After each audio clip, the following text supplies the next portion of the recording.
Okay, welcome back everyone. I'm Dr. Dalia El-Mofty, an assistant professor from University of Chicago, and I'm discussing pain management and painful disease states. And I'm going to start off the next topic about opioid agonists-antagonists with a question. A patient maintained on sublingual buprenorphine naloxone for a history of opioid addiction is in your post-operative recovery area after an open reduction internal fixation of the humerus. She has been given 400 mics of intravenous fentanyl over the past hour and still reports 10 out of 10 pain. What is the most likely reason for her lack of analgesia? Is it A, fentanyl is ineffective because opioid antagonist in sublingual formulation? B, the patient is exhibiting drug-seeking behavior? C, the fentanyl dose is inadequate? Or D, fentanyl at any dose is ineffective when co-administered with buprenorphine because it is an agonist-antagonist. The correct answer is C, the fentanyl dose is inadequate. Regarding question A, fentanyl is ineffective because of the opioid antagonist in the sublingual formulation. That is false.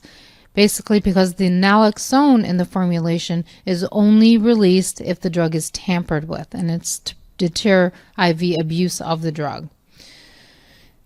B is incorrect. Patient is exhibiting drug-seeking behavior. Talked about this earlier. We have to be very careful with the quote-unquote pseudo-addiction phenomena, or the iatrogenic addiction that we may consider the patient has. Patients who do have history of opioid abuse will require higher doses of opioids to help manage their pain. The question, or the answer D, fentanyl at any dose is ineffective because buprenorphine is an agonist-antagonist. Again, we mentioned that a little bit earlier. That is false. Administering opioids can actually enhance the action or the analgesic effect of buprenorphine. So what is buprenorphine? Well, it is an agonist-antagonist. It is not necessarily considered a partial opioid agonist. That's what it initially was termed at, but it has full mu receptor activity. It's a full mu receptor agonist, but it is a kappa antagonist. So that's why it's referred to as a opioid agonist-antagonist, not necessarily a partial opioid agonist. It has dose-related analgesia, and the primary effect is at the level of the spinal cord. It is a little bit different than some of our other mu-opioid agonists. It has a ceiling effect for respiratory depression and also reduced abuse potential. But there's no ceiling effect for analgesia. Buprenorphine can be found in many formulations. There is a transdermal formulation of buprenorphine, and that has been available for chronic pain patients. It's a patch that can be applied once a week and changed every 7 days. The other formulation that we referred to earlier, which was the buprenorphine naloxone, and that's often used for patients who have substance abuse or addiction, but can also be used for patients who have chronic pain. And as I mentioned earlier, the naloxone is only released if the tablet is crushed or altered. And once again, that's to deter IV injection of the medication. There actually is one case report in which they crushed the buprenorphine and gave it to a patient who had heroin overdose to help release that naloxone from it and to revive the patient from the opiate-induced intoxication. Butorphanol as well as a mixed agonist-antagonist, and it's often used in labor and delivery suites. With butorphanol, it's actually a partial mu agonist and kappa agonist.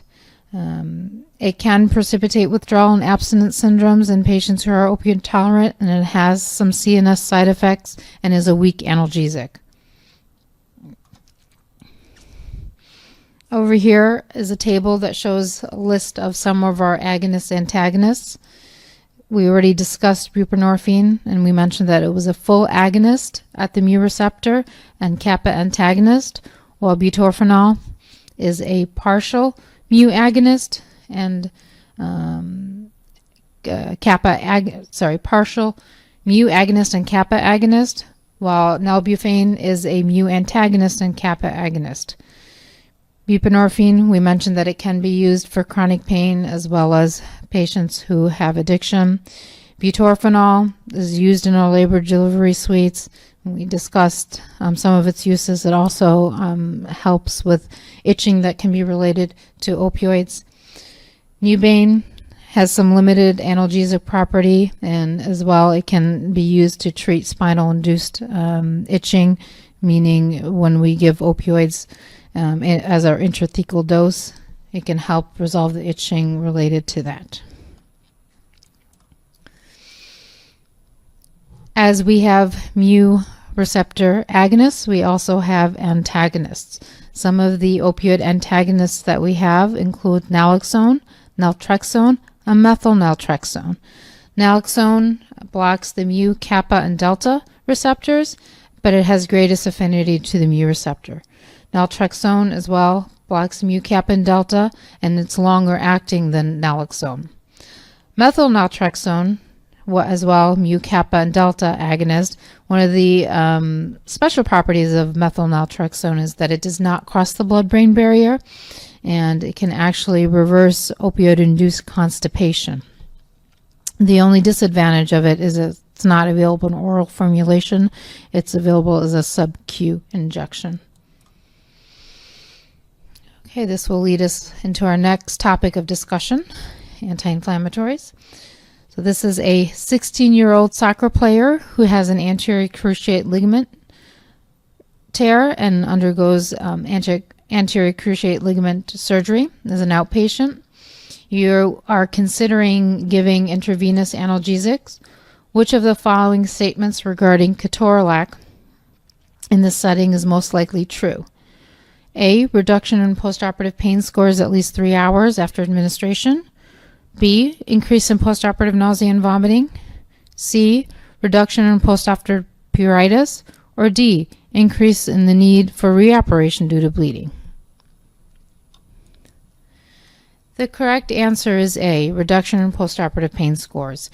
Ketorolac is a type of nonsteroidal anti-inflammatory, and there is literature out there that shows that it can reduce persistent pain beyond the time period of the perioperative time frame. Regarding B, increases postoperative nausea, vomiting. That's actually false.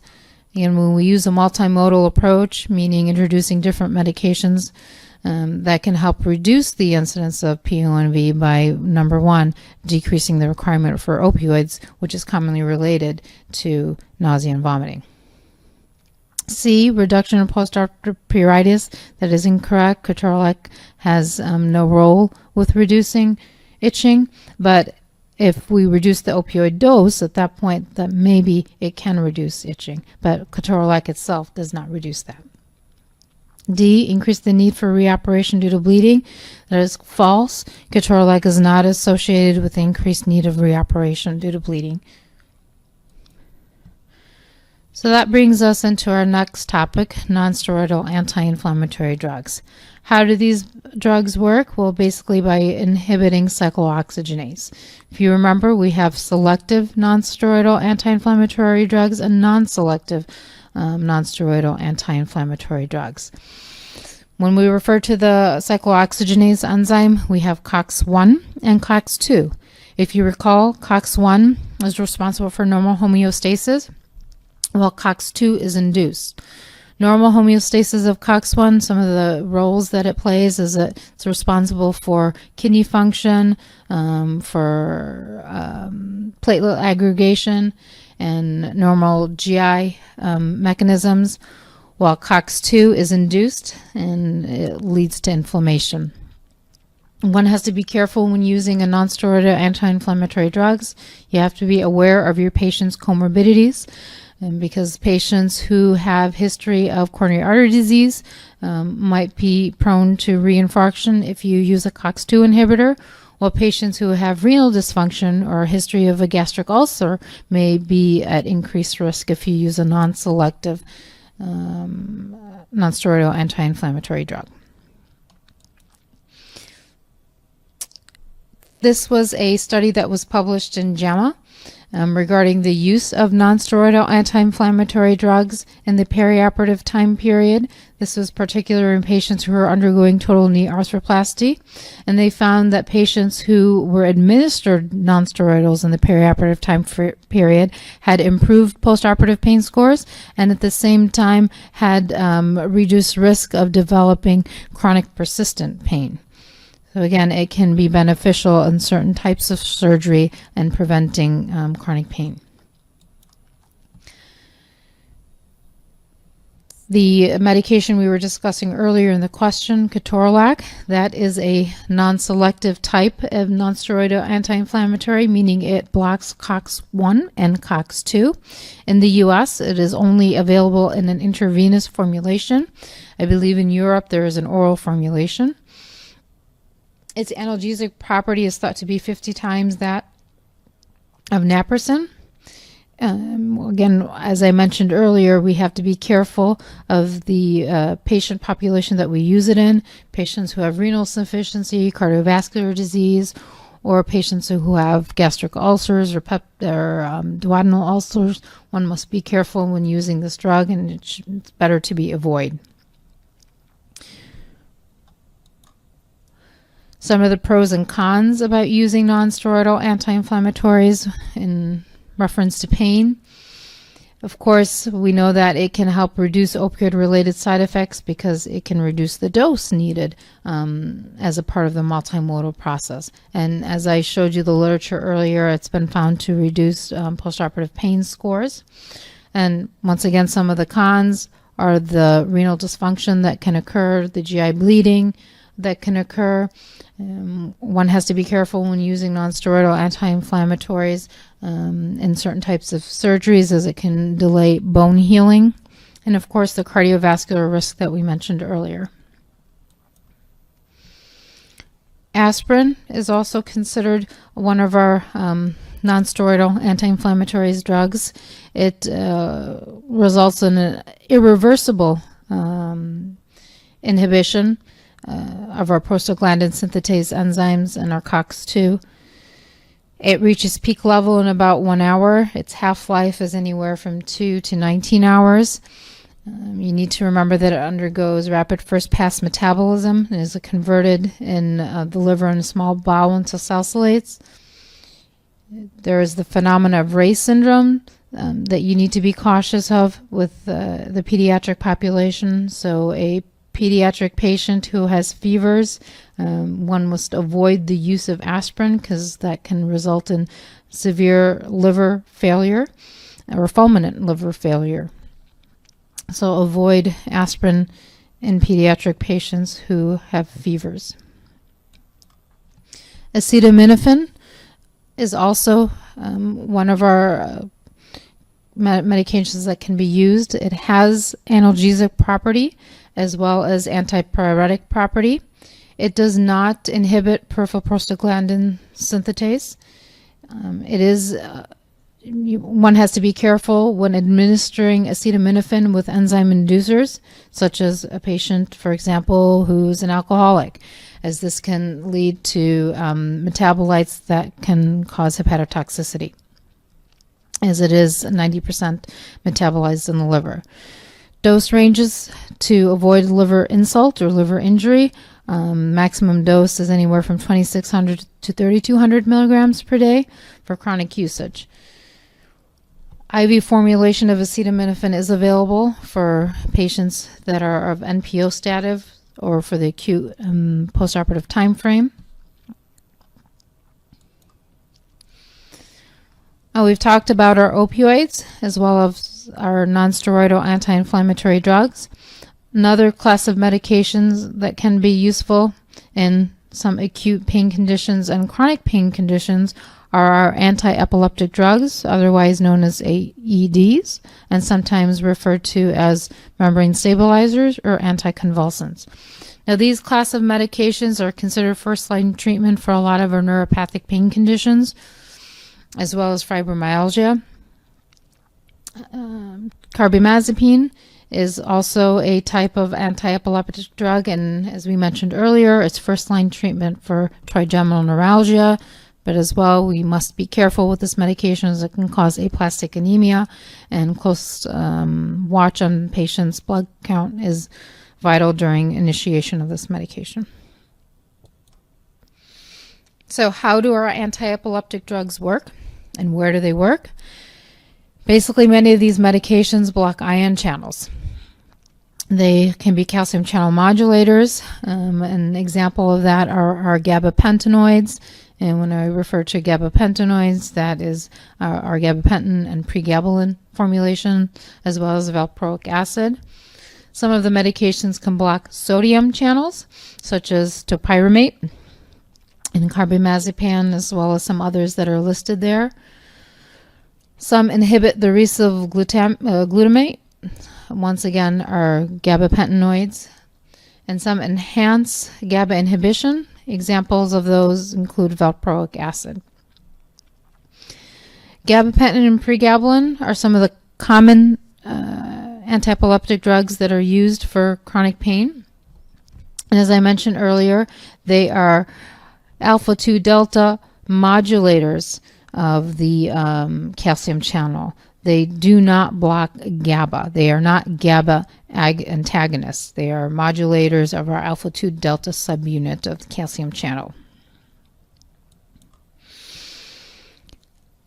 As many of our other medications, our anti-epileptic drugs also have side effects. One must inform patients of potential side effects. Some of the major side effects that can occur are sedation, and a lot of our elderly population are intolerant to that. Some of the formulations can increase appetite and therefore result in increased weight, while some of them can decrease appetite and result into weight loss. An example of that is topiramate and zonisamide. So again, choosing certain medications based on your patient comorbidities. If you have a patient that's morbidly obese, it might be wise to use topiramate. While if you have a patient that's severely malnutritioned, it might be wise to use a gabapentinoid. There is literature out there that shows the use of certain anti-epileptic drugs in the perioperative time period can help reduce the incidence of chronic pain. There's some literature out there that, again, shows the use of these agents in the perioperative time frame for total knee arthroplasty can help reduce the incidence of chronic pain. And there's literature out there that supports its use in postherpetic neuralgia, complex regional pain syndrome, diabetic peripheral neuropathy, again, a lot of our neuropathic pain syndromes. Another class of medication that can be used as part of our multimodal therapy are our antidepressants. Now, antidepressants do have a pain relieving effect, and that's independent of their effect on moods. Most of the times we initiate an antidepressant, it's usually at a much lower dose than is used for patients who have depression. Antidepressants, how do they work in pain processing? Well, they're thought to facilitate descending neuroinhibition of our pain pathways, primarily by inhibiting reuptake of norepinephrine and serotonin. Some examples of the antidepressants that we use for pain management include our Tricyclic antidepressants and some of our selective norepinephrine reuptake inhibitors. Selective norepinephrine reuptake inhibitors have been found to have greater efficacy in treating neuropathic pain versus our selective serotonin reuptake inhibitors. One has to be cautious when we're using a tricyclic antidepressants, especially in the elderly population, because they can have certain side effects which may be intolerant to. When we refer to our tricyclic antidepressants, we usually classify them into our tertiary amines and our secondary amines.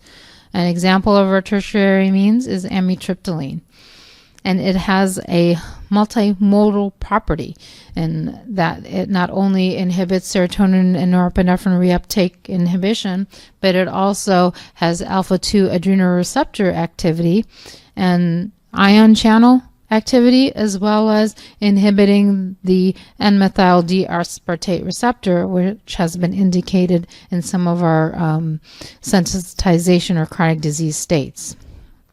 As I mentioned earlier, we have to be cautious in certain patients. The American Academy of Geriatrics does not recommend the use of tricyclic antidepressants, I believe, on patients that are above the age of 60.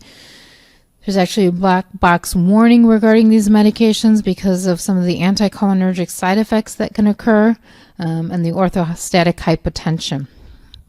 It may also be associated with arrhythmias. So again, be very careful when you use it in patients who have cardiovascular disease. One of the added benefit of amitriptyline in particular is that it can assist with patients who have insomnia. It can be an aid to sleep. Excuse me. The other class of tricyclic antidepressants include our secondary amines, nortriptyline. Nortriptyline has some similar properties to amitriptyline, but has a more favorable side effect profile. And it actually can be useful in patients who are chronically fatigued because it can provide energy to those patients. It's not recommended that you take it in the evening because it can actually disturb sleep in that scenario. Some of the other examples of antidepressants that we use for chronic pain management include our selective norepinephrine reuptake inhibitors. And as I mentioned earlier, it's been found that SNRIs are more beneficial in pain management than SSRIs. Some examples include duloxetine, venlafaxine. Now, these medications have been FDA approved for fibromyalgia as well as diabetic peripheral neuropathy and just chronic musculoskeletal pain, such as osteoarthritis and low back pain. For the most part, they're generally well tolerated. Some of the side effects do include nausea, but for the most part, patients will become tolerant to that side effect the longer that they're on the medication. Now, we briefly touched based upon ketamine earlier in the presentation, but ketamine is an anesthetic that is used, but it also has some analgesic property. It is considered to be an N-methyl-D-aspartate receptor antagonist, and there has been some beneficial use in patients who have chronic regional pain syndrome and some of our other neuropathic pain states. When we use ketamine for pain etiology, it's usually at a sub-anesthetic dose. Oftentimes, ketamine is provided as an infusion in an inpatient setting or an outpatient setting. Some of the side effects of ketamine are well known to us as it is an anesthetic that we use. It can cause hallucinations, sometimes dizziness, and sometimes sedation. Ketamine has also been used in the perioperative time frame, and there's some literature that it shows that it can help reduce post-operative analgesic requirements. This was a Cochrane database review on the use of perioperative ketamine infusions. They looked at a total of 37 studies, which accounted for about 2,200 patients. Ketamine was administered in the perioperative time frame, and they found that it helped reduce morphine consumption and PONV at the 24-hour time frame. So not only can it be used for chronic pain, but there is some literature out there that shows that it may be beneficial for acute pain as well. You can also consider ketamine for patients who are presenting for surgery who have opioid tolerance or are opioid dependent. Oftentimes these patients can be quite difficult to manage in the perioperative time frame, and adjunct medications such as ketamine may be beneficial. You need to be careful of those that are contraindicated or relatively contraindicated for the use of ketamine. Such patients may include those that have increased intracranial pressure or patients who have severe coronary artery disease. You need to be careful of the sympathomimetic effect, the hypertension and tachycardia that can occur with ketamine as well. All right, now we're going to move into some other treatment modalities other than medications. different types of interventional procedures that can be performed. So earlier we talked about some of our neuropathic pain states, such as our complex regional pain syndrome. There are a series of sympathetic chains that can be implicated in some of these chronic pain states. Some of these sympathetic chains that can be blocked to assist with pain management in these pain states include the stellate ganglion, which is a confluence of the inferior cervical and the first thoracic ganglion, and it's usually found at the Tricyclic tubercle, which is the most prominent anterior tubercle in the cervical spine, which is C6. The lumbar sympathetic chain runs along the anterior lateral border of the vertebral body, and we often, when we perform an interventional procedure to block the sympathetic chain, we usually perform it at L2, or lumbar vertebral body 2, or L3. Celiac plexus. The celiac plexus is responsible for innervating the upper visceral organs. The plexus basically arises from our splenic nerves. If we're performing a splenic nerve block, it can be performed at the level of vertebral body number thoracic 12, or if we're performing celiac plexus block, it can be found at lumbar vertebral body 1 at the anterior border of the vertebral body and anterior toward the aorta. So stellate ganglion blocks. As I mentioned, it can be used or is indicated for complex regional pain syndrome of the upper extremities, the arms. It can be used for atypical facial pain or certain vascular conditions such as patients who have Raynaud's phenomena. It is a sympathetic chain, so when we block it, it produces a sympathectomy. And again, for patients with Raynaud's phenomena, when we increase blood flow, that can help reduce some of the painful symptoms that they have. For complex regional pain syndrome, the sympathetic chain has been implicated in the etiology of this pain syndrome. So what you see here is a fluoroscopic AP image of the cervical spine. The needle is pointing to the anterior tubercle of C6, the Tricyclic tubercle. One has to be careful when performing this block because there's vascular structures that can be present. The vertebral artery can be present.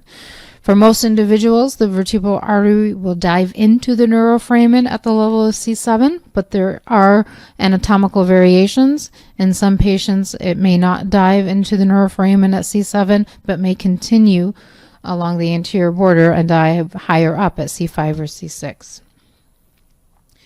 When we perform this block, oftentimes it's a combination of a local anesthetic. Some practitioners will add an anti-inflammatory such as steroids or clonidine. Another type of sympathetic block includes the lumbar sympathetic block, and again that's indicated for patients who have complex regional pain syndrome of the lower extremities, but it can also be performed for patients who have different types of peripheral neuropathies of the lower extremities. Again, what you see here in front of you is an AP or anterior posterior image of the lumbar spine. Where the needle is pointed here is most likely at the L2 level. When we perform this block, again, what we're trying to do is place our needle on the anterior lateral border of that vertebral body because that is where the sympathetic chain lies. The medication that is usually used for this type of block, again, is a combination of a local anesthetic. Sometimes practitioners will put steroids in or clonidine, similar to the stellate ganglion block. Okay, this question will lead us into our next topic of discussion.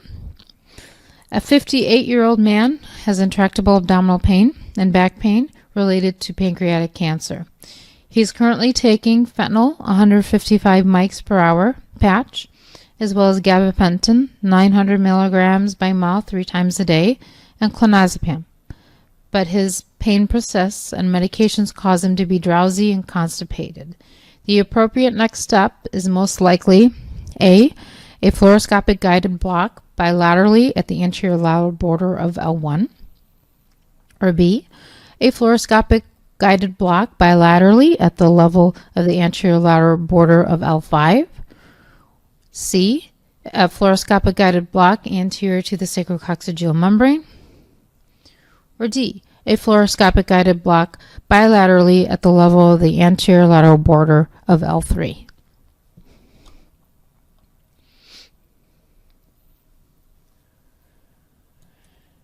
The correct answer is A.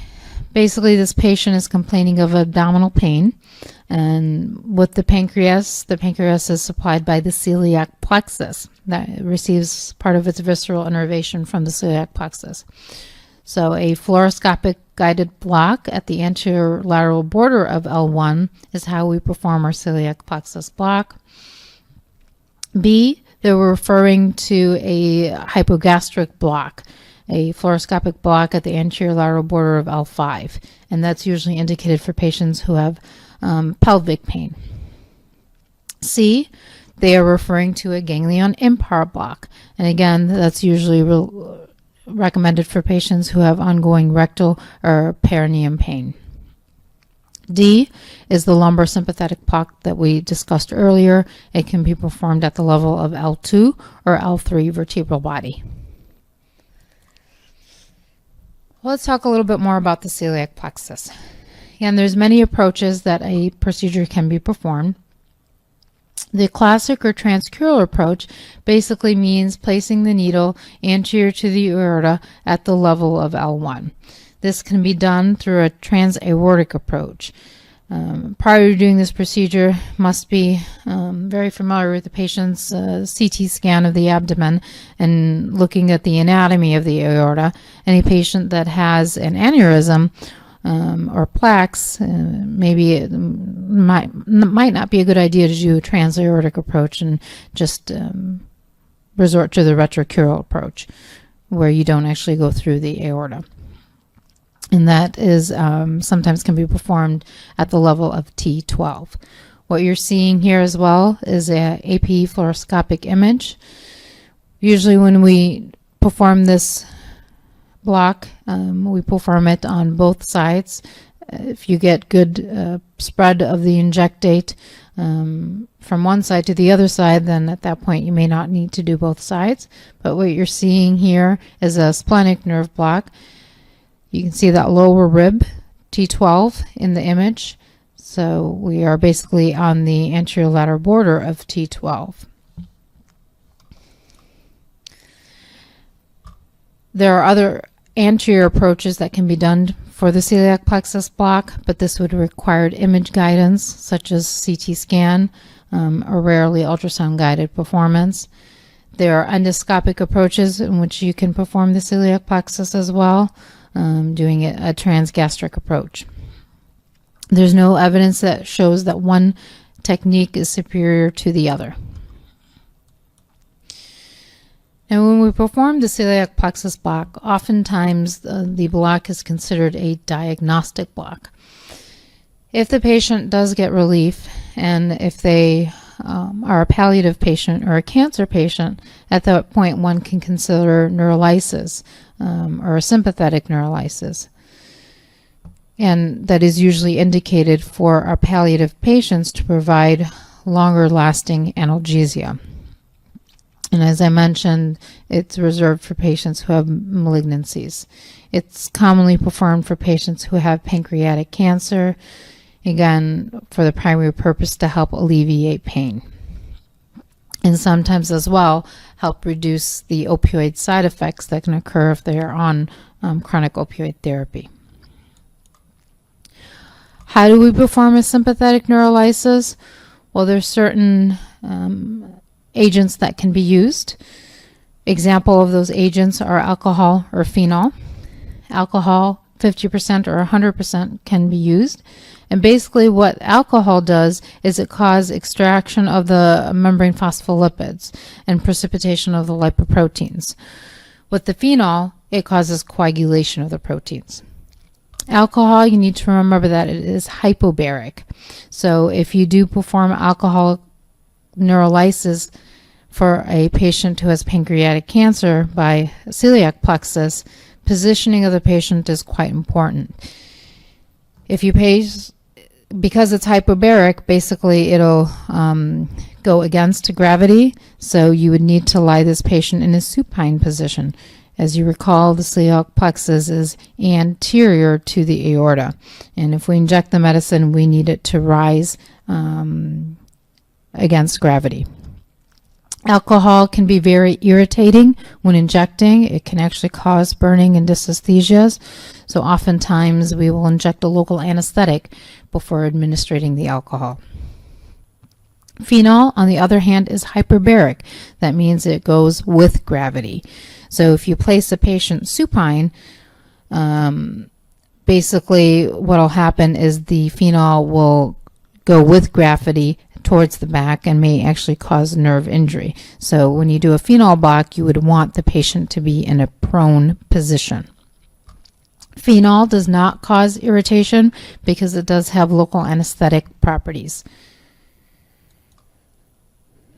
What are some complications of doing sympathetic neurolysis? With every procedure, there are complications. One must think of the surrounding structures when performing a nerve block. In the case of a celiac plexus block, the kidneys are nearby, the lungs are nearby, so you need to be careful not to perforate those organs. When we perform a celiac plexus block, we are creating a sympathectomy, and of course that can result in hypotension, as well as a parasympathetic overtone. When there's parasympathetic overtone, that can increase motility of the gut and result in diarrhea. For the most part, it is transient, but it is important that patients are informed of this.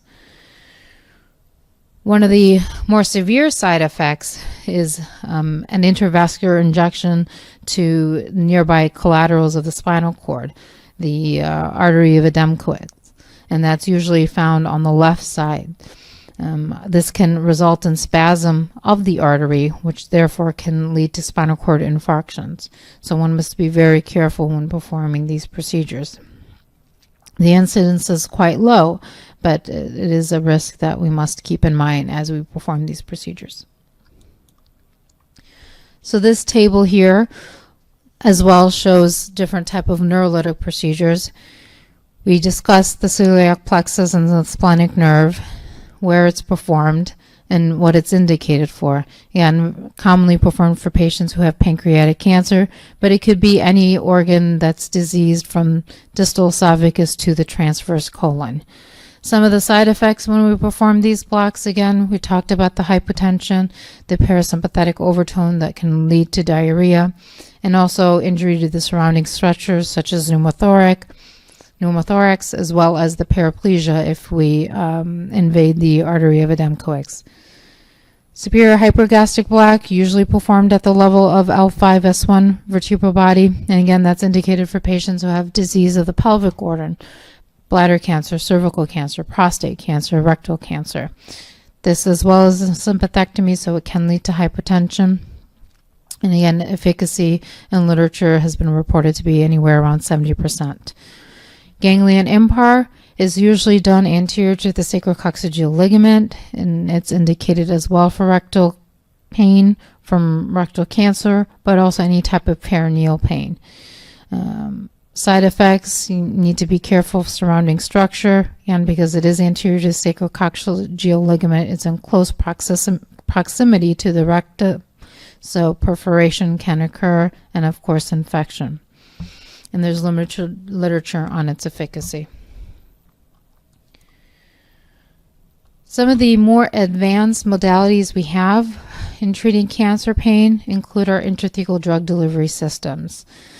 Why do we use intrathecal drug delivery systems? It can help improve quality of life in a certain patient population, especially our cancer patient. Intrathecal opioids, when you compare them to IV, IM, or PO, are significantly lower. If for equal analgesic purposes, 300 milligrams of oral morphine would be equivalent to 100 milligrams of IV morphine, which would be equivalent to 10 milligrams of epidural morphine, which are equivalent to 1 milligram of intrathecal morphine. So we can reduce dose from 300 milligrams by mouth to 1 milligram intrathecal. And what does that mean? Hopefully that means less side effect profile for our patients, meaning less incidence of respiratory depression, less incidence of nausea, vomiting, constipation, as well as opioid tolerance. Urinary retention can still occur, and we mentioned earlier that our neuraxial and our IV opioids have a higher risk of causing itching. Cost-benefit ratio, the initial cost for intrathecal drug delivery system is high, but within 2 to 3 months, it's been found that it is a much more cost-effective system than oral pain management.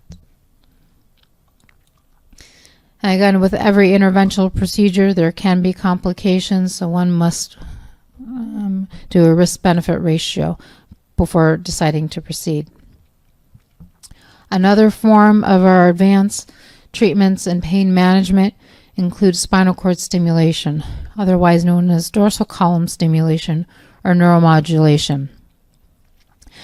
In 1960, one of our first pain theories was discovered, which is basically known as the gate control theory or Melzick wall theory, and this is really the basic foundation of spinal cord stimulation. What they found is that if you stimulate a different afferent sensory fiber, that may inhibit some of our afferent sensory fibers that carry pain sensation, such as our A delta and C fibers. What they found was that our A beta fibers, if you remember how we classify our primary afferent sensory fibers, they're classified, again, according to diameter size and myelination. The larger diameter, the more myelinated they are, the higher conduction velocity they have. So if you remember, we have our A afferent fibers, our B, and our C. Our A fibers are once again divided into A alpha, beta, delta. Our B fibers, and then C fibers. Our B fibers are myelinated but smaller in diameter, so less of a conduction velocity, while our C fibers are non-myelinated and as well smaller diameter. I always give the example of putting my hand on a hot iron. If I put my hand on a hot iron, that initial reflex that's going to make me move my hand away and have me perceive that sharp pain is my A delta fiber. And then if I go wash my hand and I feel this constant burning sensation, that's usually my C afferent fiber. So with spinal cord stimulation, basically what happens is we create a sensation that's sometimes perceived by our patients as a vibratory sensation. And this is usually carried by our A beta fibers. If you remembered earlier, I said A alpha, A beta, then A delta. A beta is more myelinated and it's a thicker fiber, so it has a faster conduction velocity. So basically what happens is when we produce the stimulation, that is carried by our pain processing pathways and somewhat inhibits our A delta and our C fibers. Once again, with this type of interventional procedure, the cost effectiveness, it's been shown to be cost effective in treating patients with failed back surgery syndrome, otherwise known as post-traumatic DP pain syndrome, as well as our complex regional pain syndromes. These are some fluoroscopic images of spinal cord stimulators. On the left hand, you have an AP image. On the right hand, you have a lateral image. But basically what you're seeing is 2 electrodes, and those electrodes have a radio-opaque area, and those radio-opaque areas is what we consider the contacts. And basically what happens is when this device is turned on, it creates an electromagnetic field, which therefore causes stimulation of that dorsal column and provides the stimulation to the A beta fibers. Spinal cord stimulation, what are some indications and what are precautions when performing this technique? As I mentioned, it is usually indicated for some of our neuropathic pain states. It's been found to be beneficial in patients with chronic regional pain syndrome of the upper and lower extremities, specifically type 1, as well as our failed back surgery syndrome. There is also some literature that it's helpful for patients who have peripheral vascular disease. It is less effective towards nociceptive type pain, as I mentioned, more effective towards neuropathic type pains. Whenever we do any type of procedures, there are precautions that need to be taken. Again, identifying the risk-benefit profile in patients' comorbidities. One of the more important factors that plays a role with our pain patients are the psychiatric comorbidities. all patients will need to undergo psychiatric screening for spinal cord stimulation and also with intrathecal drug delivery symptoms. One of the reasons that we have them undergo psychiatric evaluation is to make sure that they have the cognitive ability to understand the use of these advanced devices, and also hopefully to identify any underlying psychic comorbidity that may make this device contraindicated for them. In the past, the need for serial MRIs used to be contraindicated, but now with newer devices out, there are some devices that are MRI compatible with certain restrictions. If a patient does require anticoagulation therapy, again, the risk-benefit must be heavily addressed and determine what is the best outcome for these patients. Some of the complications that can occur with spinal cord stimulation: lead migration, that's been reported to occur up to 23%, and that would require revision surgery. Infection can occur. The battery, the pain can occur at the site of the battery. Very rarely will the battery fail, but that is also one of the complications that can occur. And anytime we are performing procedures near the neuraxium, of course, there's the risk of neurological injury. It's rare, but it can occur.